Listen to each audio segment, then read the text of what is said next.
So what happens when two third-generation Arizona women authors who are passionate about their state start talking about experiences, insights, and memories of different places?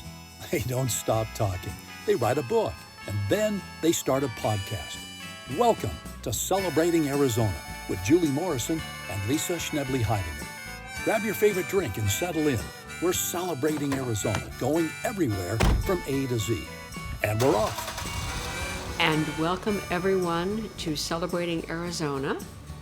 Yes, welcome. Thank you for coming with us on today's journeys. And it is, for a lot of people, a double celebration because it's holidays for a bunch of people. Yes. Holidays are fun.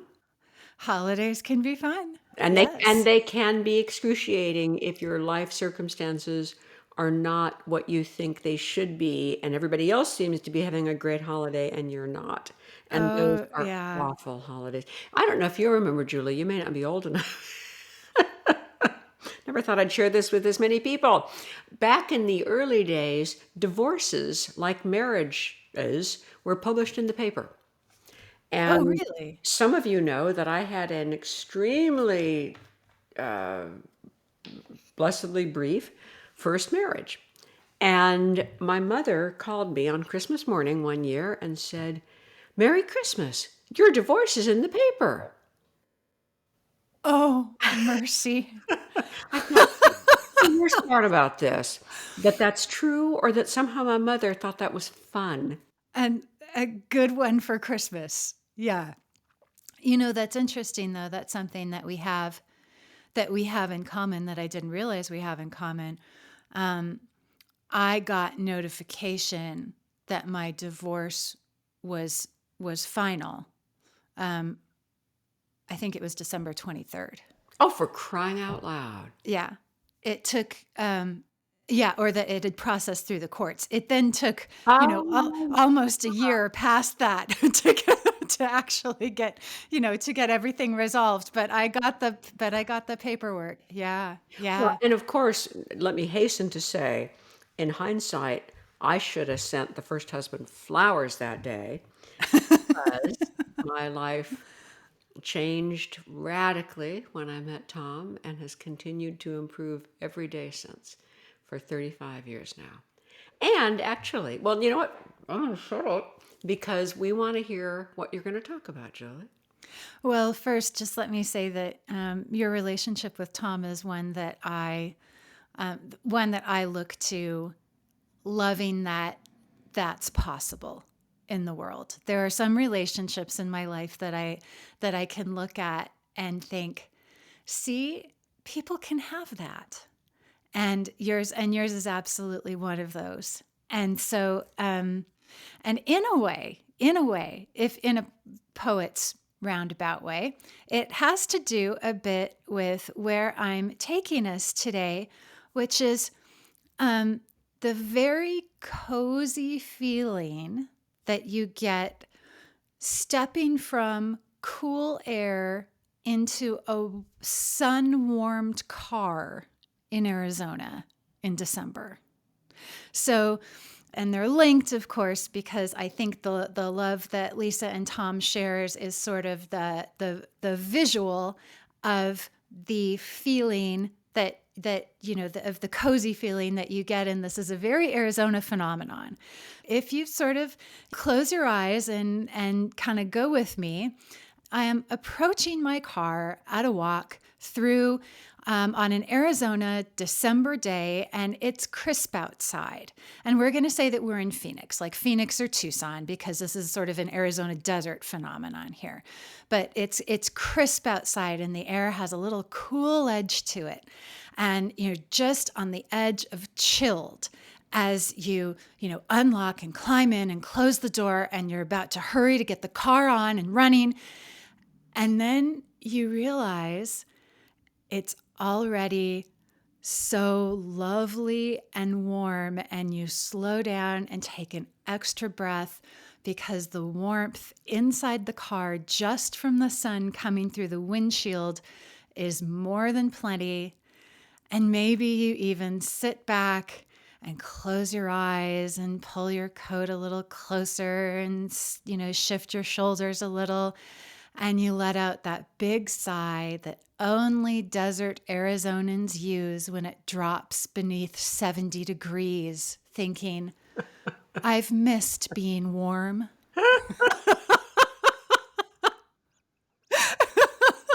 Oh.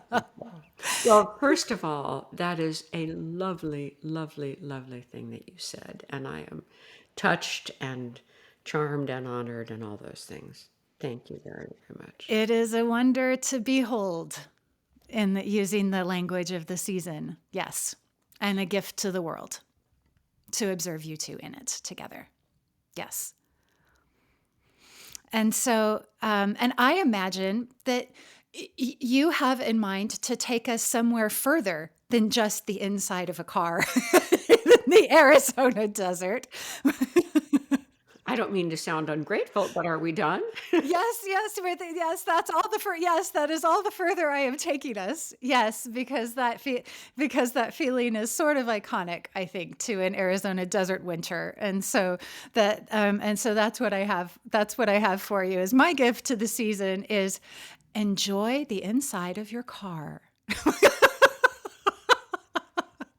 Well, and as we have done some other times, I have a longer reading than usual. So sometimes one of us has more, when one of us has less, and it just works Kind of seamlessly balances out. without us even Yes. meaning to. Okay, well, then let's go to a break and we will come back and do more stuff. Very good.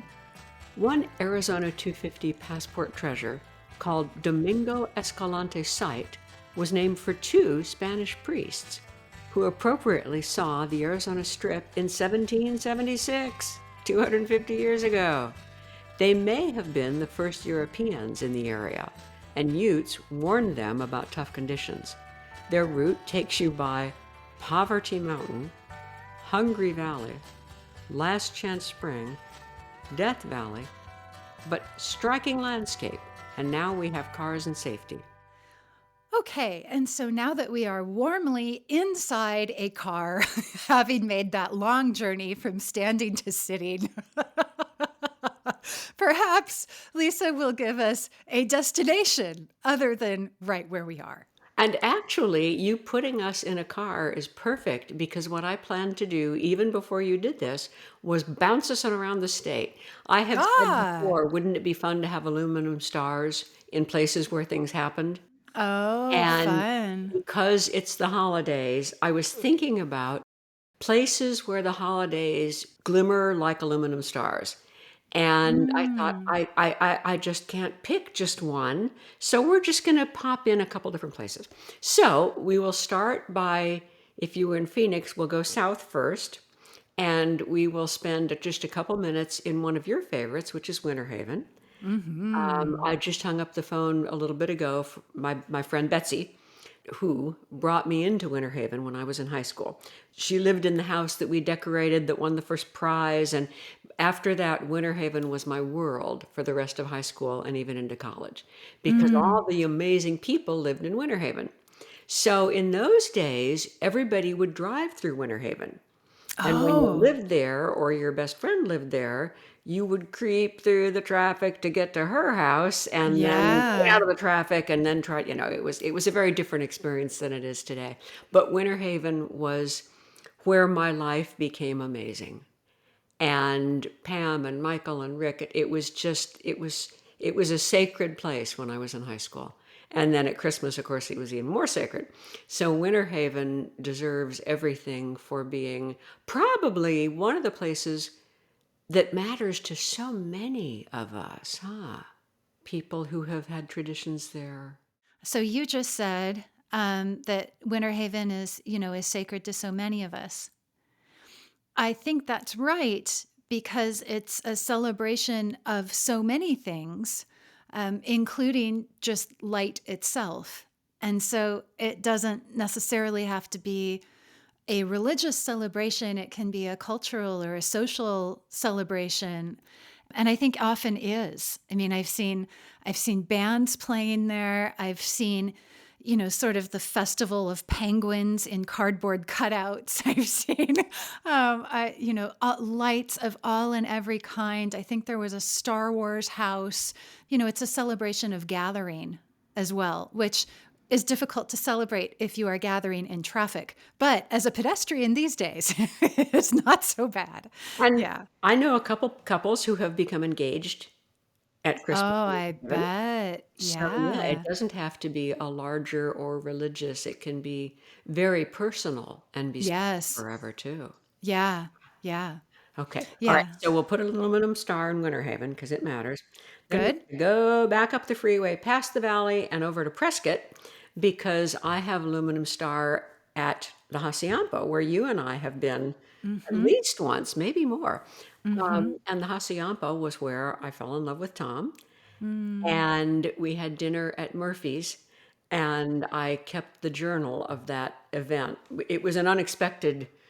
We had done a story, and I just stayed over, and we had dinner. And I remember being so transported by love in the holly and the lanterns and the lights and all the stuff that comes with holidays already. And then it's like Yeah. turning it up to 11 when you're falling in love with somebody during that.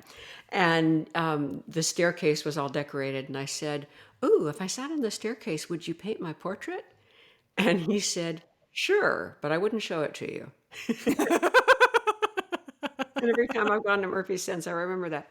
A gift So in every way. Yes. So, so big star for me at holidays. And most every year, he and I have gone back to Prescott, to Murphy's and Hacienda. And last year, Sedona and Daniel went with us to pay homage to us at the holidays, which obviously the holidays are much bigger than us. But the fact that part of us got to start there, it deserves a hello. So a little star there.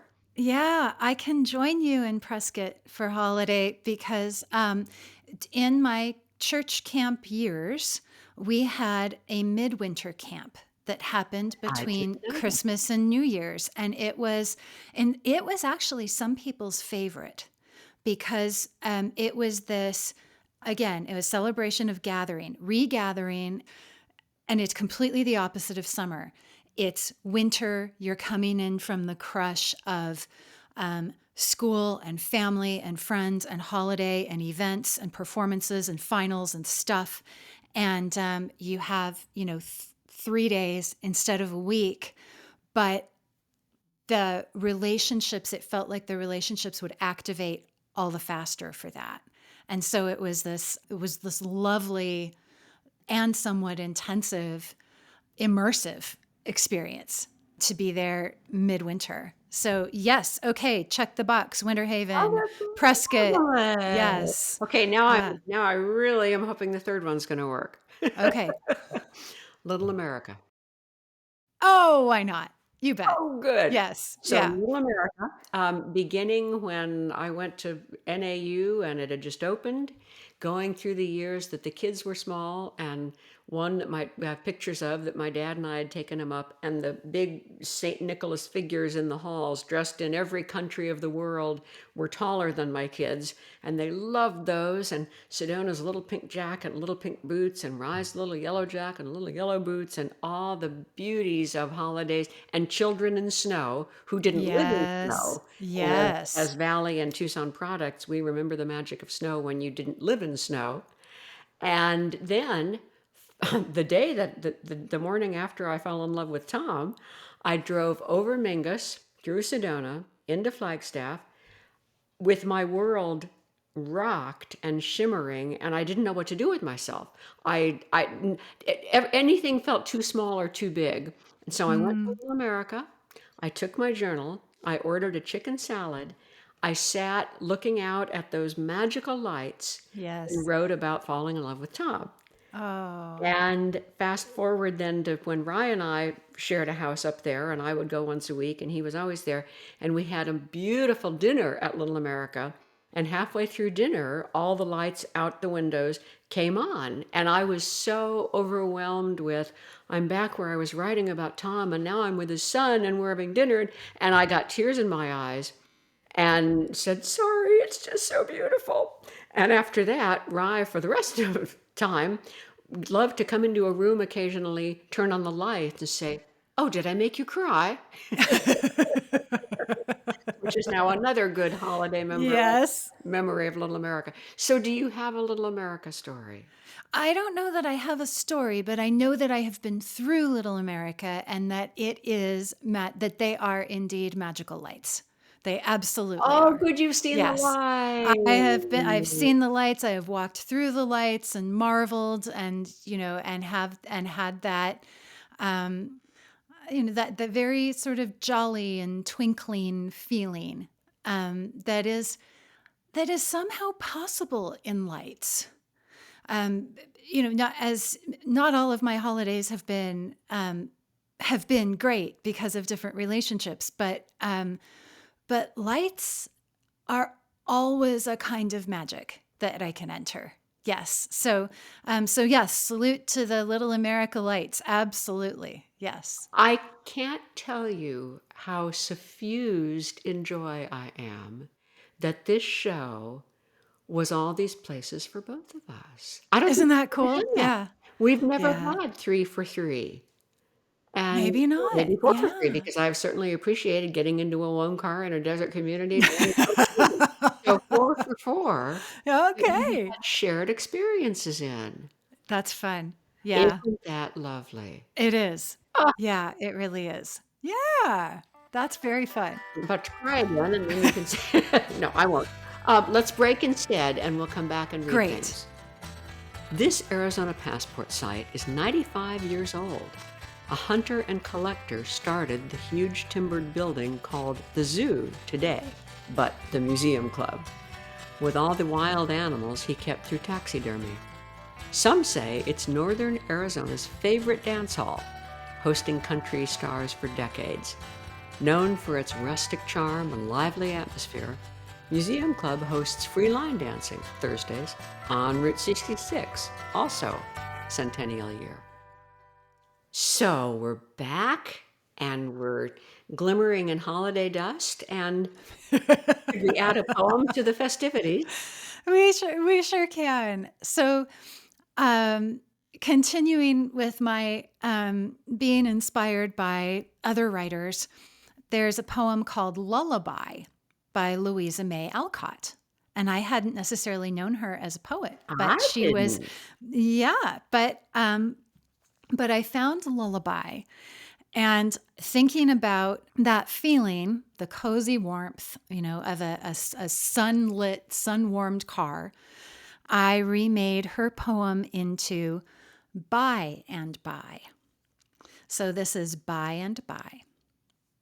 Now I close my eyes under patient skies, winter air but summer light, drowsy as I warm, daydreams flit and form, time a hazy by and by. Ease a season found as an echo sounds, calling to my coltish side. Gallop nuzzle nap, free of all mishap, cares flapping free, clotheslined. Moments dewy drops, full and motion stopped, ripe fruits round a core of calm. How to seed more hours, to bloom and braid as bowers, being made blessing and balm. For now, these wonderings drift. Reason slows, shudders and shifts. Workhorse thought turned loose to graze. While cozy cuddles close, compulsions find repose, and by and by and by I lays. How beautiful. That was fun. Oh, Yeah. mercy. Yeah, that was fun. Ah, oh. Now, I'm not trying to put words in your mouth, but I guess I'm thinking, hoping, wondering if part of the wonder of the camp in the winter would have been that beautiful getting into the cabin warmth Oh, from the sure. outside snow Mm-hmm. or chill or freeze or whatever, and being with people you care about all in a little warm glowing bubble of Yes. I mean, it was the experience of winter for one thing, that it was, for desert kids to be in snowy pines is pretty wondrous. And to, honest to God, need a coat and to be able to, feel ice that's been crafted, as flakes or in mounds as snow, or and the very different textures of snow when it happens. The idea of making a snowman is that happens other places. It just doesn't happen in the desert. And so it's a partaking in a completely different world. And there is that sense of, even more than usual at camp. I mean, you enter the camp world and it's a bit of a time apart and place apart from the rest of the world. But in midwinter, for sure, it was even more that feeling.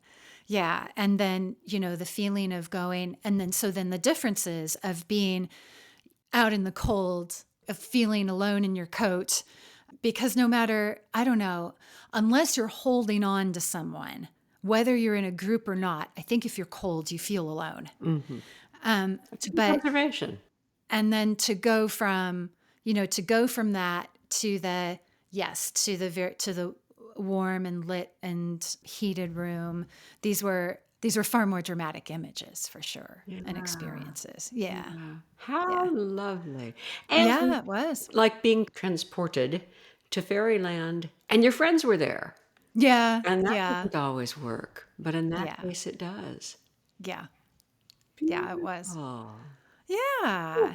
Oh, nice. And so where will you be reading from today? So we are going back to the desert, Okay. and it's a little longer, but it seems like one worth saving. So when I was at K-Gun, ABC Tucson, I was doing a 5-part series of early Tucson families over the holidays. And I got to do whatever I wanted. And what I wanted was to not just do 5 white pioneer Tucson families. So we did an Asian family, a Hispanic ranch family, a Tohono O'odham family, and then Nice. 2 others. But Yeah. this is lifted kind of part of from the Tohono O'odham, and it's in Chief Yellow Horse. While secular holiday traditions are more elusive in warm climates, they seep as deeply into your consciousness as any Curry and Ives print once you live them. Luminarios, for one, golden glowing beacons that represent the path to heaven, and how egalitarian those simple, sturdy brown paper bags weighted with sand and lit with votive candles are. So cheap it's almost free, as if illustrating you can't buy your way to paradise. Stitched into my holiday members is the Moon Man in the Maze, Mm-hmm. the Tohono Mm-hmm. O'odham symbol of a stick figure standing at the edge of a labyrinth. I went to Sanavir Mission one bitterly windy, great afternoon to find out about the Feast of Sanavir, which is celebrated this time of year. Gene Enos, a large man with the strength in his peaceful voice and eyes, told us about a tradition centuries old of wood collected for this festival, always gathered from certain groves for cooking, and a committee organizing the prayer service and dances. Grandparents and new babies alike arrive early and stay late. At the base of a hill under a time-battered ramada, a band scratches out whimsily catchy tunes. Children in bright sweaters dance together in the dirt while their parents circle on the cement. Jean talked slowly and softly. He was giving a gift, telling us these stories. I got a sense of Sanavir as far more than the white dove of desert pictured on scenic calendars. It gives a vital center for the tribe's culture and customs. I hope that Jean gets to someday pass on the red ribbon of the Sanavir committee member to a young son, as his father did to him, and share the story of the man in the maze seeking the center of his life. Mm. I love that symbol. The man in the maze is so wise, I think, and speaks to life wherever you are in it. Yeah, Yeah. yeah. It should Yeah. should and hopefully does transcend any one culture, huh? Yes, Yes, I think so. That absolutely feels like a universal symbol, that if you put it in front of somebody from anywhere, I don't know that it would take three guesses to get to, similarities of what it means to Yeah, people. yeah, Yeah. that's nice. And you wouldn't happen to have a man in a maze on your coffee cup, I would did you? not happen to have a, Oh, but you will recognize the penguin on my coffee cup from Little ah, America. yes, wonderful. So, yeah, not as sacred, but a beloved touchstone to a great many of us. Yes, absolutely. He's not quite as common at Little America these days. They've changed some of their signage, but he's still They there. have. And when Rye was little, one of his favorite books was about sea life and Antarctica. And he would put his hand down flat on the page when the penguin came up to make me stop reading so he could just stare at the penguin. And he would Oh, say, Gwen, Gwen. The first time we took him, it was like, there's the big sign and there's the little signs and there's the coasters and it was just yes. like Gwen heaven to him. So Yes. still a favorite mug. Well, listeners, may you find your Gwen Heavens today, this holiday season, and always. Perfect wish. Whatever that translate to and from and with, may this year bring even a few wonderful bits to be stitched on to your growing collection of holiday memories as we all go through life, some bitter, some sweet, but with any luck, there will be something glittery and shining and soft and glowing this holiday season. With any luck, yes. Amen. Amen. And yes, and so let's go look. We'll go see what we Perfect can find. idea. Thank you all for joining us. Julie, 1,000 thanks. Thank you. Bye for now. We'd really like to hear from you about anything this show led you to think about. Write to us at celebratingaz.com. The wizard behind making a conversation into a podcast is Tom Heidinger. The music comes from Daniel Blatney. And I'm Dana Cooper.